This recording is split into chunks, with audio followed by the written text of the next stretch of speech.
கர்நாடக மாநிலம் பெங்களூருவில் நிமான்ஸ் தமிழ் நண்பர்கள் நடத்திய நம்ம வீட்டு பொங்கல் திருவிழா நிகழ்ச்சி சிறப்பாக ஏற்பாடு செய்யப்பட்டிருந்தது. இந்த நிகழ்வின் சிறப்பு விருந்தினர்களாக வருமான வரித்துறை ஆணையர் அருண் சி பரத் அவர்களும், தாய்மொழி கூட்டமைப்பினுடைய தலைவர் நிறுவனர் SD குமார் அவர்களும் கலந்து கொண்டனர். SD குமார் அவர்கள் பேசும்பொழுது, இன்றைக்கு வளர்ந்து வரக்கூடிய தொழில்நுட்பமான AI தொழில்நுட்பத்தினுடைய முன்னோடிகள் தமிழர்கள்தான் என்பதை அறுதியிட்டு கூறினார். மகமறந்தாலும் பிள்ளையை பெரும் தாய் மறந்தாலும் உற்ற வேகத்தை உயிர் மறந்தாலும் உயிரை மேடிய உடல் மறந்தாலும் கற்ற வெஞ்சகம் கலையை மறந்தாலும் கண்கள் நின்றிமைப்பதை மறந்தாலும் நற்றவத்தோர் உலகலாம் பொங்கும் எனது தாய் தமிழை நான் மறவேன் மறவேன் மறவேன் என்று என்னுடைய நாவை அவிழ்த்து இங்கே நோய் நாடு நோய் முதல் நாடு அது தனிக்கும் வாய்நாடு வாய்ப்புச் செயல் என்று என்னுடைய வள்ளுவர் பெருமகனார் மிக தெளிவாக கூறியிருக்கிறார். அந்த இடத்திலே நான் இங்கே நின்று பேசிக் கொண்டிருக்கிறேன். காரணம், இது மருத்துவத்துறையை சார்ந்த இடம். ஆகவே தான் நான் வள்ளுவரினுடைய குரலை இங்கே காட்டினேன். நோய் நாடி நோய் முதல் நாடி அது தனிக்கும் வாய்நாடி வாய்ப்புச் செயல் என்று அவர் மிக தெளிவாக சொல்லியிருக்கிறார். அதைத்தான் நீங்கள் செய்து கொண்டிருக்கின்றீர்கள். இங்கே ஒவ்வொருவரும் நான் வருகிறேன் பிறகு வருகிறேன். ஏனால் இது ஒரு நிமான்ஸ் மருத்துவமனை என்பதால் இங்கே நரம்பியல் சிகிச்சை நடைபெறுகின்றது. சிடி ஸ்கேன், MRI ஸ்கேன், மூளையினுடைய பர்ஃபியூஷன் ஸ்கேன் போன்ற ஸ்கேன்கள் பல முறைகள் பயன்படுத்தப்படுகின்றன. பிரெயின் ஸ்கேன், ஸ்பெட் ஸ்கேன் அல்லது சிடி ஸ்கேன், MRI ஸ்கேன் போன்ற ஸ்கேன்கள் எல்லாம் இங்கு பயன்படுத்தி இங்கே செயல்பட்டுக் கொண்டிருக்கிறது இந்த மருத்துவமனை என்று சொன்னால், நாம் இங்கே ஒரு புது பார்வையோடு நான் பேச வந்திருக்கேன் என்று அதற்குத்தான் சொன்னேன்.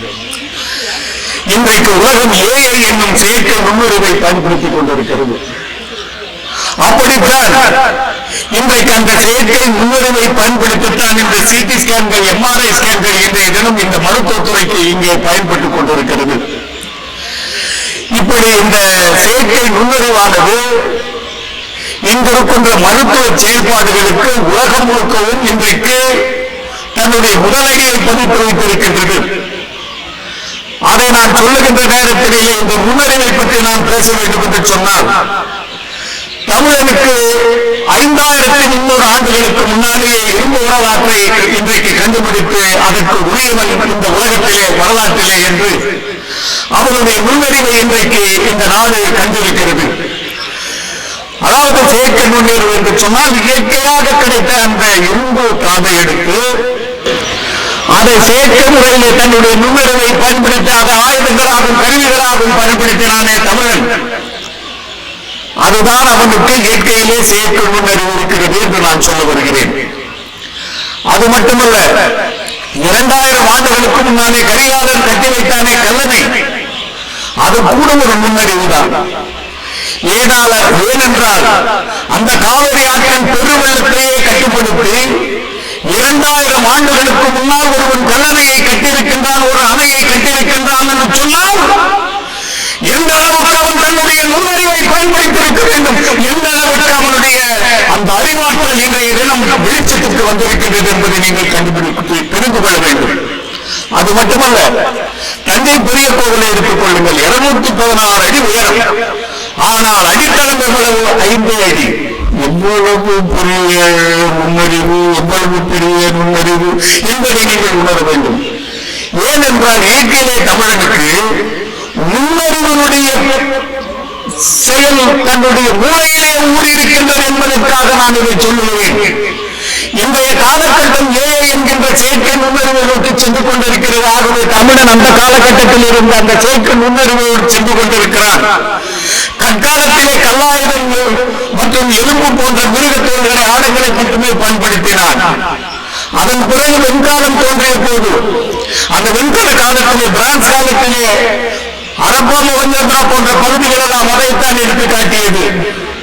அவன் நிலத்துக்கு மேலே கிடைத்த தாது பொருட்களை எடுத்துத்தான் அவைகளை நமக்கு சுட்டி காட்டினான்.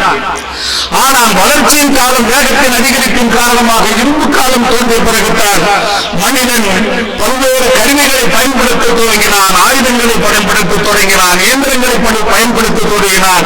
மனிதனுடைய வளர்ச்சி என்பது இரும்பு காலம் தோன்றப்பட்ட பிறகுதான் ஏற்பட்டது. அந்த இரும்பு காலத்திலே நமக்கு உரிய பங்கு இருக்கின்றன என்று சொன்னால் தமிழர்களுக்கு 5200 ஆண்டுகளுக்கு முன்னாலே தமிழன் தன்னுடைய இரும்பு காலத்தை கண்டுபிடித்திருக்கிறார் என்பதை இன்றைய தினம் உலகத்திற்கு நாம் வெளிச்சம் போட்டு காட்டியிருக்கின்றோம். ஆக இந்த இரும்பு கால புரட்சிக்கு அடுத்து இப்பொழுது ஒரு மின்னணு புரட்சி நடைபெறுகிறது. 19ஆம் நூற்றாண்டு காலத்திலே தோன்றிய அந்த மின்சார புரட்சி ஒரு மின்கடத்தலை தொடங்கி இன்றைய தினம் மின்னணு யுக புரட்சியை சந்தித்துக் கொண்டிருக்கின்றது. இன்றைய தினம் அந்த மின்னணு யுக புரட்சியின் வாயிலாக, கணினிகள் வாயிலாக ஆர்டிபிஷியல் இன்டெலிஜென்ஸ் என்று சொல்லக்கூடிய AI தொழில்நுட்பம் இன்றைக்கு வளர்ந்து கொண்டு வருகிறது. தற்போது உலகையே தனது அடுத்த கட்ட நகர்வுக்கு கொண்டு செல்கின்றது. ஒன்றை செயற்கை நுண்ணறிவு என்றால் என்ன என்பதை மிக தெளிவாக சொல்ல கடமைப்பட்டிருக்கிறேன். இங்குள்ள பெற்றோர்களுக்காக இது சொல்ல காரணம் இருக்கிறது, அதற்காக நான் சொல்லுகின்றேன். பிள்ளைகளுக்கான காரணம் இருக்கின்றது. தற்போது செயற்கை நுண்ணறிவானது என்ன செய்கிறது? ஆளில்லாத விமானத்தை அனுப்புகிறது, ஏவுகணைகளை செலுத்துகிறது, ரோபோக்கள் இருக்கின்றன, ஓட்டுநர் இல்லாத வாகனங்கள் இன்றைக்கு நடந்து கொண்டிருக்கிறது. அதே போல ஓட்டுநர் இல்லாத மெட்ரோ ரயில்கள் இன்றைக்கு வரவிருக்கின்றது. அதே போல விண்கலங்கள் இன்றைக்கு செலுத்தப்படுகின்றன. IT டெக்னாலஜிகளின் ஊடுருவி இன்றைய தினம் வன்பொருளும் மென்பொருளுமாக சேர்ந்த உலகம் கலக்குகின்றன. இந்த AI என்னும் செயற்கை நுண்ணறிவு திறன்கள் கற்றல், பகுத்தறிதல், சிக்கலை தீர்த்தல், இயற்கை மொழியை புரிந்துணர்தல், புதிய தகவலை புனரமைத்தல், சுய திருத்தம், அனுபவத்தில் இருந்து கற்றல், புதிய உள்ளீடுகளுக்கு ஏற்பட செயல்படுதல் போன்ற கோட்பாடுகளை இன்றைய தினம் செயற்கை நுண்ணறிவு இந்த உலகத்தை கட்டி போட்டுக் கொண்டிருக்கிறது. இவை எந்த வகையான பயன்பாடுகளுக்கு வருகின்றது என்று சொன்னால், மருத்துவ பயன்பாடுகள், வாடிக்கையாளர்கள் பயன்பாடுகள், ரிசர்ச் அண்ட் டெவலப்மெண்டினுடைய செயல்கள், வணிக பகுப்பாய்வுகள், தரவுகள், தரவு உள்ளீடுகள், மின்னஞ்சல்கள், அதனுடைய பதில்கள், மென்பொருள் சோதனை அடிப்படையில் உருவாக்கம் போன்றவைக்கு செயற்கை நுண்ணறிவு இன்றைய தினம் பக்கபலமாக உள்ளது. நான் இதை ஏன் சொல்லுகிறேன் என்று சொன்னால், இனி உலகம் செயற்கை நுண்ணறிவை நோக்கி செல்லவிருக்கின்றது. நான் முன்னே குறிப்பிட்டது போல தமிழனுக்கு செயற்கை நுண்ணறிவு அவன் ரத்தத்திலே ஊறியிருக்கிறது. அதை சொல்லத்தான் என்னுடைய பேச்சின் தொடக்கத்திலே நான் கல்லணையை குறிப்பிட்டேன், தஞ்சை பெரிய கோவிலை குறிப்பிட்டேன், 5200 வருடத்திற்கு முன்னாக கிடைத்த அந்த இரும்புடைய நம்முடைய வளர்ச்சியை பற்றி குறிப்பிட்டேன்.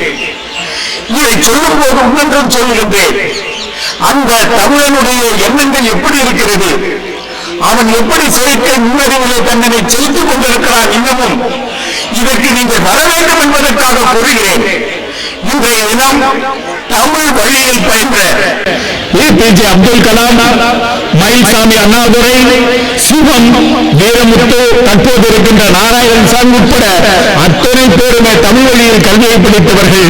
ஆனால் அவர்கள் படித்தது தமிழ் வழி என்றாலும் அவர்கள் தன்னுடைய செயற்கை நுண்ணறிவை பயன்படுத்தி விஞ்ஞானிகளாக இன்றைக்கு உயர்ந்திருக்கின்றார்கள் என்று சொன்னால் அவர்கள் பயன்படுத்தியது செயற்கை அறிவு, செயற்கை நுண்ணறிவு, AI சிஸ்டம்.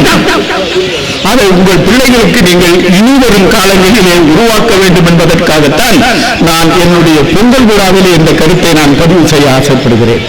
காரணம், இனிவரும் காலங்களிலே உலகத்தினுடைய முதலீட்டாளர்கள் எல்லாம் இந்த AI சிஸ்டத்திலே தான் தங்களுடைய முதலீடுகளை தர இருக்கின்றார்கள், முதலீடுகளை செய்ய இருக்கின்றார்கள். இப்படி இருக்கின்ற நீங்கள் எல்லாம் படித்தவர்கள், இங்கு இருக்கின்றவர்கள் எல்லாம் இங்கே இருக்கின்ற மிகப்பெரிய அரசு துறையிலே பணியாற்றுகின்றவர்கள். நீங்கள் உங்கள் பிள்ளைகளை எதிர்காலத்திலே இனி இந்த பள்ளிகளிலே இது போன்ற படிப்பறிவுகளிலே நீங்கள் அவர்களை ஊக்குவிக்க வேண்டும், அவர்களை கவனம் செலுத்த வேண்டும். ஆக தமிழர்களுக்கு ஏற்கனவே செயற்கை நுண்ணறிவு இருக்கின்றது என்பதை இன்றைய தினம் இந்தியாவில் இருக்கின்ற உலகம் முழுக்க வியக்கக்கூடிய வகையிலே நம்முடைய விஞ்ஞானிகளாக இருக்கின்றவர்கள், தமிழ் விஞ்ஞானிகளாக இருக்கின்றவர்கள் நிரூபித்திருக்கின்றார்கள் என்று சொன்னால் அதை நீங்கள் கடைபிடிக்க வேண்டும். அப்படி கடைபிடித்தால் தான் எதிர்வரும் காலங்களிலே நமது பிள்ளைகளை நாம் எதிர்காலத்திலே நல்ல நிலையில ஆக்க முடியும். ஏன் தமிழர்கள் பொங்கலை ஒரு நாள் கொண்டாடிவிட்டு போவதல்ல, அவன் வாழ்நாள் முழுவதும் நன்றாக இருக்க வேண்டும், அவன் வாழ வேண்டும், பல்லாண்டு வாழ வேண்டும்.